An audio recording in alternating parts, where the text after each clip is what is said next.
launched a whole yarn line, like officially launched this yarn line, and didn't even make a video about it. So we're gonna do a combo of me talking about Dreamcatcher, and I guess I'm gonna talk a little bit about Aurora, though Aurora's not up yet.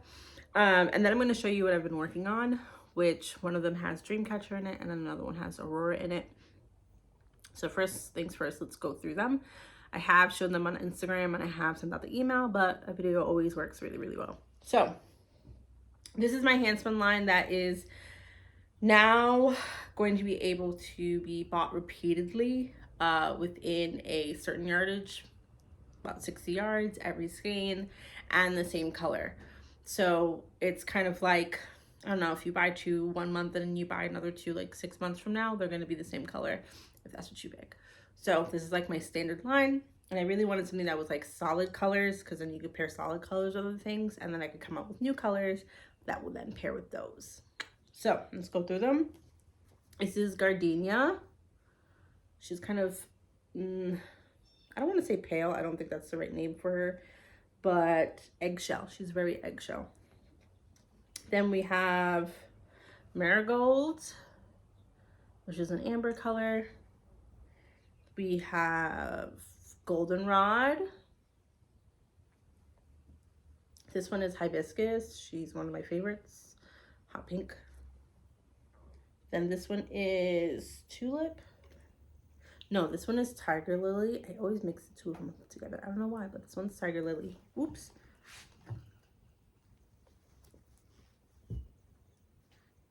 Sakura. I don't know if I'm pronouncing it right. If I'm not, Artemisia. Artemisia. I think I'm saying it right. Just like a pale gray, a warm gray. Then we have a lavender, which is Wisteria. And then this one is Tulip. She's a little underwound and it's making her look real messy. I'm not happy about that. I've been taking lots of pictures and videos of these skeins, so there you go. I can't even hold all of them up together, but the color combos are beautiful. Like, can you imagine those three in something?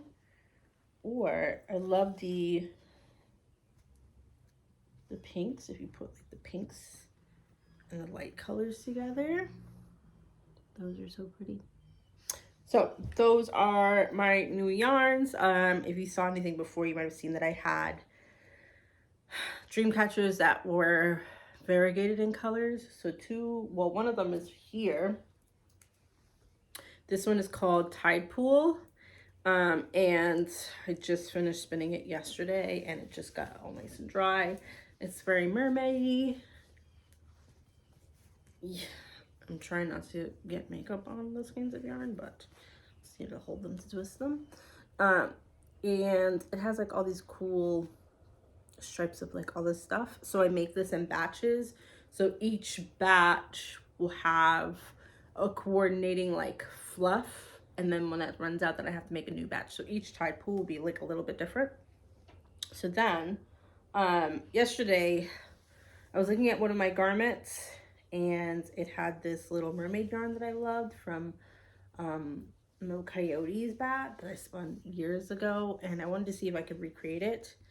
So I did, but I also used the same technique of like making the fluff. So you can see it's giving very much part of your world, right? And when you hold the two of these together, they go together like so well. So these are for myself, and I do want to cast them on in something. I just don't know what yet. I'm thinking a poncho. That's my thought. But you know, too much time and not enough time to knit. I also snagged, or I've been like experimenting with this kind of colorway, which was made from a old roving. So I tried to make it up in a bat without dyeing the roving, and they're kind of similar, but There's some things that it's missing, so this is really just stash.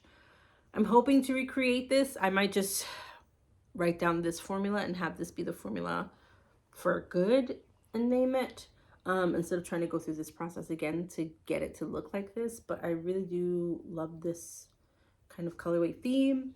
And then I was going to pair it with a pink and do something. So that was the other thing that I took from my stash. If people really like it, please let me know, because then I might be more pushed to actually spin it up to make it available. I have not re-released any of the variegated dream catchers. I don't know if I said that before. It's just these solid colors right now. So the project that I'm knitting on, which I'm almost done because I do leave this week and I can't take this with me because it's too big. I'm participating in the Knit Collage Make Along, and I'm making this Sunbeam striped cardi. Sunburst, and I can't remember the name. I'm horrible with names, but I'm making that, and you knit it from like cuff to cuff. So this is mine, right? This is my one sleeve. I chose sleeve B as an option. I didn't gauge swatch. Probably really should have gauge swatched, because my gauge on the 17 is honestly really consistent. So I probably could have just looked up to see what my gauge is on the 17 and then compared it to the pattern. But I was like, man, I'm gonna just cast on and like see what we got. So this bad boy's either gonna fit or she's not gonna fit. Then this is the inside of it. And then now I'm over here on this end and I'm coming down for the sleeves. I literally have like, I don't want to say like 10 more rows. I put some pictures up on Instagram, I believe. I'm not mad, but like I finished this side with Saloon, which is my hand spun, which is a variegated dream catcher. And then I started this side with the hot pink, and I just didn't realize what section I was knitting till I was like already deep in, because there's no hot pink in this side. It was just a scrap amount of hot pink that I had. You like knit this, so like it has to be seen. So you knit flat, right? So you keep going. You do your back stitches. So this is my back of the garment. You do the front of the garment, and then you cast this on separately, right? You knit up and then you put back on your back stitches. Like you put back on your back stitches and then you just knit as one. It's a little weird. Honestly, it's a little weird. When I was reading the directions, it didn't make sense. So then I just went to the Teachable video, because that's included with the make along. And then I was like, oh, I get it. And honestly, I probably could have if I just sat down to comprehend it enough. But I was like, I'm too lazy. I got too much stuff to do today. So I'm almost done with this. I think it'll be really, really good. And I'm not using, I'm not using the deep lavender that was in my kit. I think it was just like the light pink or the light lavender. And I stash dive for this a lot because my kit didn't have any blue. And I know blue goes like really well with the light pink. I also put some Chelsea yarns in there too. But this lovely color is Saloon, which I don't have a full skein of it. It's somewhere, but it was one of the colors of Dreamcatcher. My second project is with my Aurora yarn, and that one is not officially released back into the world. I kind of soft launched it for a little bit. That one is also a hand spun, and it's done on a mohair core. So it's a lot lighter than the Dreamcatcher, and you get more yardage. You get about 80 yards per skein, and usually it has like little extras and stuff in it. I cast it on, and I don't want to lose my stitches. The Coachella wrap by Knit Collage, which is a free pattern. Ooh, are you about to sneeze?